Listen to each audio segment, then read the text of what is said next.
Wow! We got a video request from our fans!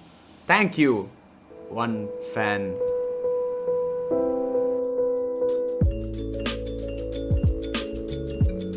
Hey guys, welcome back to Quickies, where we take a topic and give you a quick rundown of it and we break it down for you and let you know what's up.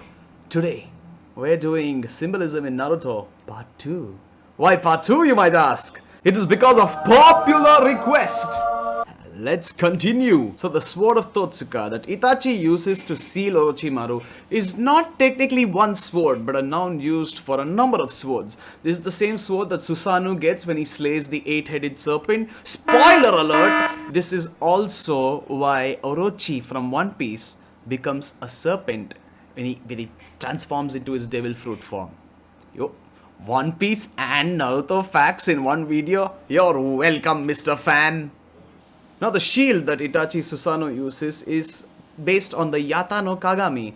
It is a mirror that was made to lure Amaterasu out of a cave which was made by a Shinto deity. It worked and Amaterasu did come out of the cave and claim the mirror, and then she passed it on to her descendants. Why a mirror? A mirror in Japanese mythology, in Japanese tradition, represents the truth. A mirror shows you exactly what it is and doesn't add on any lies, and is considered pure and true. But in Naruto, this mirror becomes a shield that is both spiritual and physical, where Itachi can block all physical attacks made of chakra or taijutsu with the shield, and he can also stop any other genjutsu apparently. So basically Itachi can stop everything and nobody has been shown to break through his defense. The only way you might be able to do it is by moving so fast that Itachi can't physically turn the shield around in time. But even that might be disproved by Madara's use of the Susanoo, where he's 360 protected. You can't even 360 no scope the man. Zetsu later remarks that with the Sword of Totsuka and the Yata no Kagami, Itachi is basically invincible. He has a sword that can seal everything permanently, and he has a shield that can protect him from everything indefinitely. I mean, it does take a huge toll on his body, but that's still a pretty OP power. We can see why Kishimoto had to kill off Itachi just to make the story progress. Ooh, Itachi fanboys are gonna hate me for that. Swords.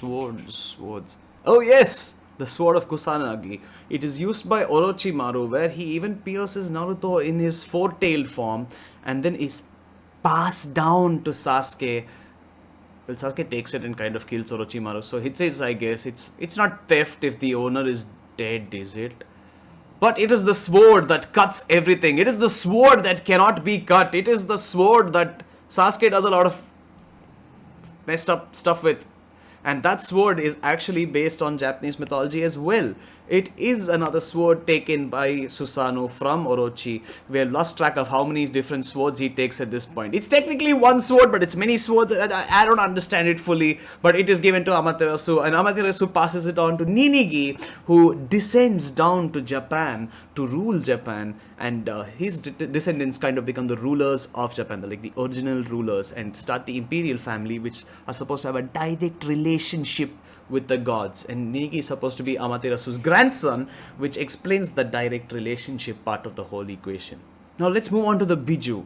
Now everybody knows that the Nine Tails is based on the Kitsune, demon fox, yokai type of thing, and everybody knows that the One Tail is based on the Tanuki, demon raccoon type of thing.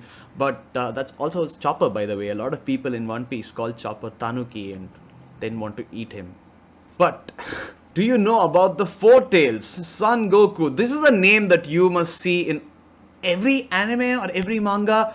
Like Goku from Dragon Ball Z literally is Son Goku. He has a tail, he's a monkey, he becomes a giant monkey, he transforms size. And that's what Son Goku is supposed to be. Son Goku is actually based on the legend of the Monkey King, who is very famous in his own right, and he carries a giant staff that he can change sizes of, and he fights with it, and he's a great brave warrior. Hold on a second. The third Hokage, who's also called Saru, which means monkey, summons a monkey that becomes a staff which changes size that he fights with. Yes, it is based on the same legend of the Monkey King. It is basically the main staff that he uses to fight, which is how Sarutobi actually breaks out of Orochimaru's problems, which he causes with the first and second Hokage. And this whole legend is actually based on an Indian legend of a monkey called Hanuman, who fights with, not against, fights with the incarnation of Vishnu, who is called Rama. And Rama's wife Sita is kidnapped by a demon called Ravana. And it leads to an epic war, which is one of the foundations of Hindu mythology. But this monkey comes from there. The Chinese kind of looked at Hindu mythology and they're like, yeah, this monkey really cool, Hanuman. How about Sun Wukong? That sounds cooler. Hanuman can change his size at will. But the weapon he uses is actually quite different. It is not a staff. It is more of a... I don't know what it's called in English, but it is a thing at the end. I am getting this thing saying it's a mace, but I'm not sure about that. Here is a picture. There's a picture somewhere. It's called a gada in Hindi, but I'm not sure what it is in English. They say mace, but it's weird. Okay, it's like this bulbous thing with a long staff, and he goes whacking people. It's not a staff, basically. Speaking of gods and demons, the powers above do not want me to take this video on any longer, so I shall end it with a fun little fact about my favorite character, Pain, Nagato. Well, it's technically not about him, it's more about the Rinnegan. Rinnegan. Now, Rinne basically translates to samsara, which in Buddhism is a very important path. Now, if you haven't watched the last video, I highly suggest you do to understand this, which is going to be right over here. Rinne, samsara, refers to the endless cycle of rebirth, and the 6 parts of pain are basically each part of the rebirth cycle. So you have the animal, you have the ghost, you have the demon, you have the demigod, you have the god, and you have the human. And the Buddha said that you will be stuck in an endless cycle of rebirth unless you attain nirvana and break free of it. Yes, you either attain nirvana or you will be born a cockroach in your next life. Do you really want to risk that? What's interesting is the Rinnegan with multiple circles around the eye seem to represent the multiple paths of life, which is further implemented in the fact that he can control all the 6 paths at the same time with these eyes, which leads me to believe that the Rinnegan user can technically break free of the cycle of rebirth, which makes more sense why Nagato can actually revive all those people he killed in Konoha, and it wasn't just a plot point that Kishimoto put in to save face. Well, that's it for this video. It's gone on for a while again, but hey, Mr. Fan, if you like this video and want to see more, let us know in the comments down below.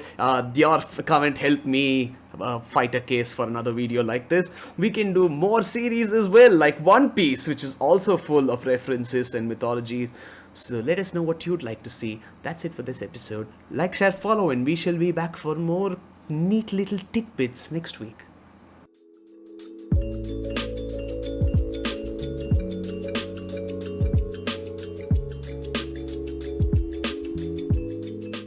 It's like this bulbous thing with a long staff.